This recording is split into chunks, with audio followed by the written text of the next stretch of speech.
3 2 years ago was a pretty new, revolutionary, but new and very foreign to us. We didn't really know a lot what was going on. Everyone was kind of learning at the same time.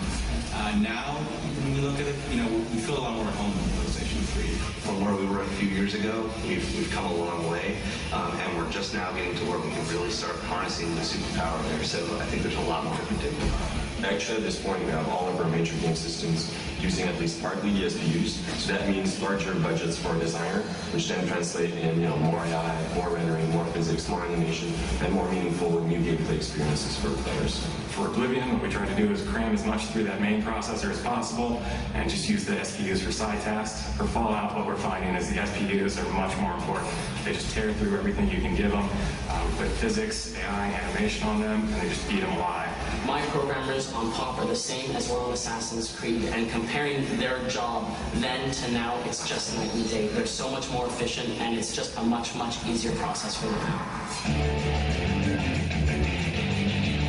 Sony made a couple of very forward-looking decisions with the PlayStation 3. One is that we don't have to worry about disk space. We have a lot of storage capability. That's going to be very useful for Far Cry 2, especially for user-created content. We are really excited about the potential of the PS3 because we have a lot of ideas internally, and we've just started the collaboration with Industrial Light and Magic, and we really want to push the technology further in games, and this is something that the power of the PS3 will make possible. Really almost the sky's the limit in terms of what you can get on there and what kind of content you can put on the disc.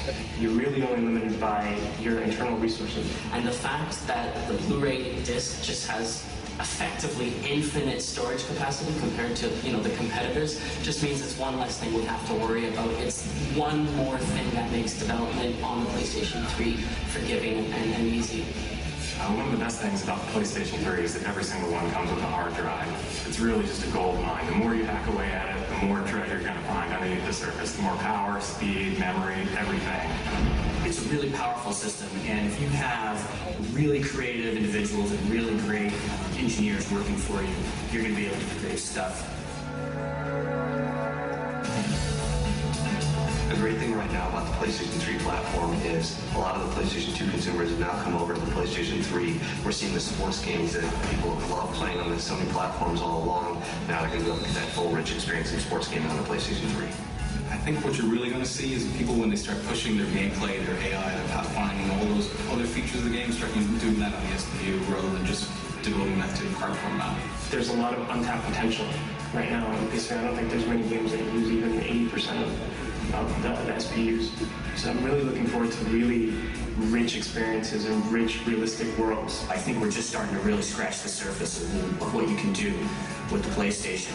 That coupled with the fact that Sony is releasing new functionality and features for us to be able to take advantage of, I think is going to make it real exciting for the future.